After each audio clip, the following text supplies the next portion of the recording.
বলছেন, ঠাকুর আমার মধ্যে এমন কোনো গুণই নাই, কোনো যোগ্যতাই নাই। ঠাকুর, হে ভক্তবৎসল, তুমি করুণা করো, আর তোমার করুণায় সকলে ধন্য হোক, এই আমি জানি। হে করুণা সিন্ধু, এই যে আপনি অপার ক্রোধ ধারণ করেছেন, যে ক্রোধটি দেখে সমস্ত দেবতা মুনি ঋষি তারাও এখন ভীত হয়েছেন, কম্পিত হচ্ছেন। তারা মনে করছেন প্রলয়কাল এসে উপস্থিত হয়েছে।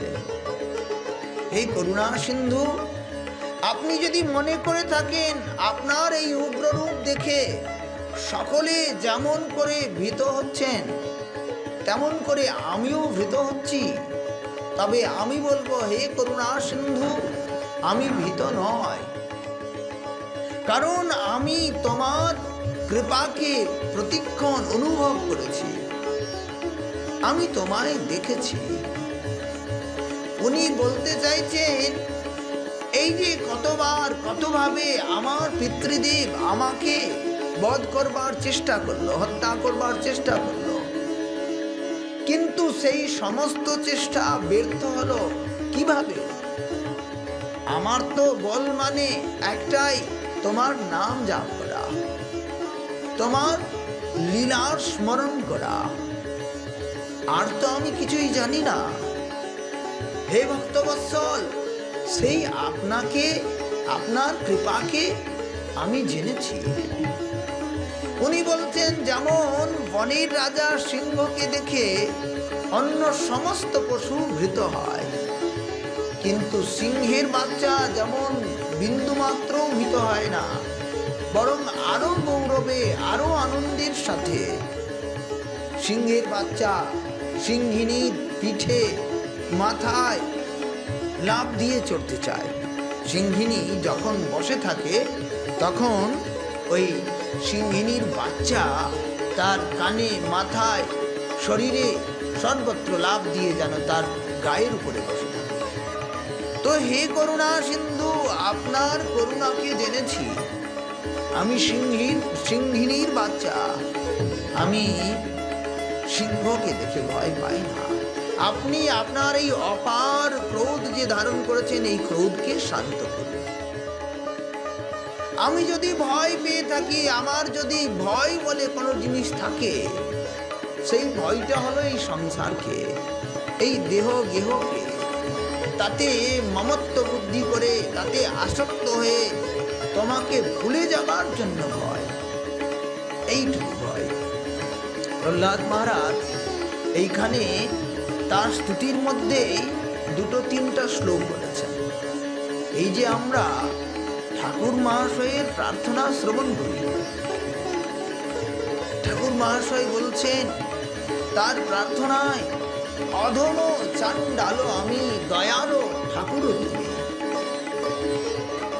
হে করুণা সিন্ধু, আমি একজন অধম, আমি একজন চাণ্ডাল, তুমি দয়ার ঠাকুর, দয়ার পারাবার। আচ্ছা, বললেন, কাম ক্রোধ ছয় জনে, লয়ে ফিরে নানা স্থানে, বিষয় ভুঞ্জায় নানা মতে। কাম, ক্রোধ, লোভ, মদ, মোহ, এই সব শত্রুগুলো আমাকে যার যার মতো করে টেনে নিয়ে বেড়াচ্ছে। আমি তাদের দাস হয়ে তাদের দাসত্ব করছি। প্রহ্লাদ মহারাজ এই যে ভাগবতে স্তুতি করেছেন, ওই স্তুতির থেকেই এই সব প্রার্থনাগুলো এসেছে। প্রহ্লাদ মহারাজ বলছেন, নৈতন মনস্তব কথা সুবিকুণ্ঠনাথ, সম্প্রিয়তে দুরিত দুষ্ট মশাদু তীব্রম, কামাতুরম হর্ষ শোক ভয়েশনার্তম, তস্মিন কথম তব গতিম প্রবিশামি দীনা। হে করুণা সিন্ধু, আমার এই মনটা তোমার ভজনে লাগে না প্রভু। এখন কি বলছেন, না এতন মন তব কথাসু বিকুণ্ঠনাথ। কেন লাগে না? বলেন, সম্প্রিয়তে দুরিত দুষ্ট অসাধু তীব্রম, আমি একজন দুরাত্মা, দুষ্ট ব্যক্তি, আমার মধ্যে অনেক অনেক অকল্যাণ ঢুকে বসে আছে। জন্ম জন্মান্তরের কুসংস্কার, জন্ম জন্মান্তরের অসৎকর্ম আমার মধ্যে। উনি আরো বলছেন আমি একজন কামাতুর ব্যক্তি, আমার মধ্যে হর্ষ আছে, শোক আছে, বাসনা আছে। বলুন, একজন 7 বৎসরের বালক মাত্র তিনি বলছেন আমি একজন কামাতুর, আমার মধ্যে হর্ষ, শোক, ভয়, এষণা, বাসনা এগুলো পূর্ণরূপে ভরে ভরে আছে। তাই কিভাবে আমি তোমার ভজন করব? তস্মিন কথম তব গতিম ব্রমিষ্যামি দীনা, কিভাবে তোমার ভজন করব আমি? এইভাবে যখন ভগবানকে বলছেন, সেইখানে উনি আরো বলছেন, হে করুণা সিন্ধু, দেখুন সৃষ্ণোন্যত জিহ্বাই কত বিকর্ষতি মাম তৃষ্ণা। জিহ্বা একদিকে অতৃপ্ত হয়ে আকর্ষণ করছে, জিহ্বা ভালো ভালো রস খেতে চায়, রসাদ, চচ্চড়ি, ডাল, মোটা শাক, তারপরে রসগোল্লা, রাবড়ি, রাজভোগ, আরো কত কি এইসব খেতে চায়। আর জিহ্বাই কত বিকর্ষতি মা তৃষ্ণা, সৃষ্ণেন্দ্রিয় আরেক দিকে আকর্ষণ করছে, ত্বক, চর্ম আরেক দিকে, চর্ম স্পর্শ সুখকে। এইরকম করে কর্ণ, সে ভালো কিছু শুনতে চায়, কিন্তু ভালো শুনবার অভ্যাস তো তার নাই, সে খারাপগুলোই শুনছে। নাসিকা সুন্দর সুন্দর ঘ্রাণ নিতে চায়। বলতে চাইছেন সকলেই আমার বিরূপ, কেউ আমার কথা শোনে না। শরীরে করিয়া বাস, সবে কইল সর্বনাশ, কেহ কারু নিষেধ না মানে, কেউ কারুর নিষেধ মানছে না।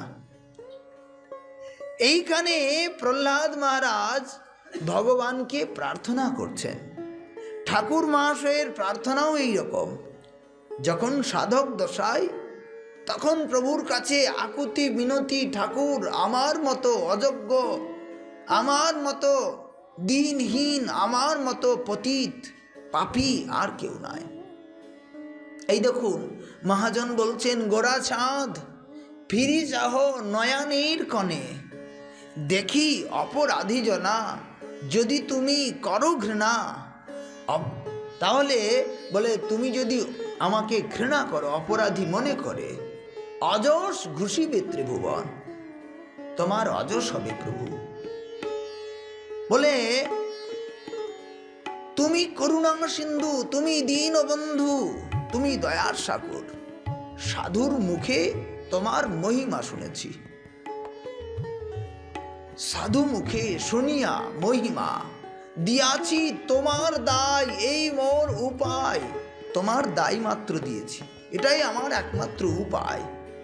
উদ্ধারিলে মহিমার সীমা, যদি তুমি আমায় উদ্ধার করতে পারো তবেই তোমার মহিমা। মুই ছাড় দুষ্টমতি, তুয়া নামে নাহি রতি, আমি একজন ছাড়, দুষ্টমতি, তোমার নামে আমার রতি নাই। মহাজন এইভাবে বলছেন। তো এইভাবে যে মহাজন বলছেন, প্রহ্লাদ মহারাজজি এইভাবে যে বলছেন, এইভাবে বলবার কারণটা কি? প্রহ্লাদ মহারাজকে আমরা যতটুকু জানলাম, যতটুকু শুনলাম, তার মধ্যে দেখেছি নিরন্তর স্মরণ। মাতৃগর্ভে বসেই যিনি ভগবানের কথা শ্রবণ করেছেন, তাও আবার দেবর্ষিপাদ নারদের শিষ্যত্ব লাভ করে দেবর্ষিপাদ নারদের শ্রীমুখে গোবিন্দের গুণগান, কত শ্রেষ্ঠ। তো সেই প্রহ্লাদ মহারাজ এইভাবে বলছেন, তার মানে আচার্য রূপী, গুরু রূপী পিতা আমাদেরকে এই ভক্তি যোগে জগতে চলবার জন্যে হাত ধরে চলতে শেখাচ্ছেন।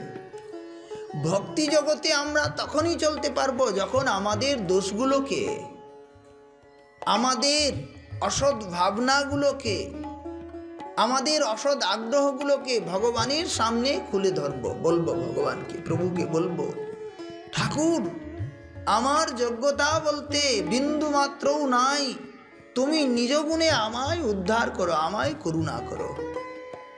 তো যেমন করে আমরা যখন শিশুকালে, যখন শুরুতে বাচ্চা হাঁটে, তখন মা বাবা আঙুল ধরে তাকে চলতে শেখায়।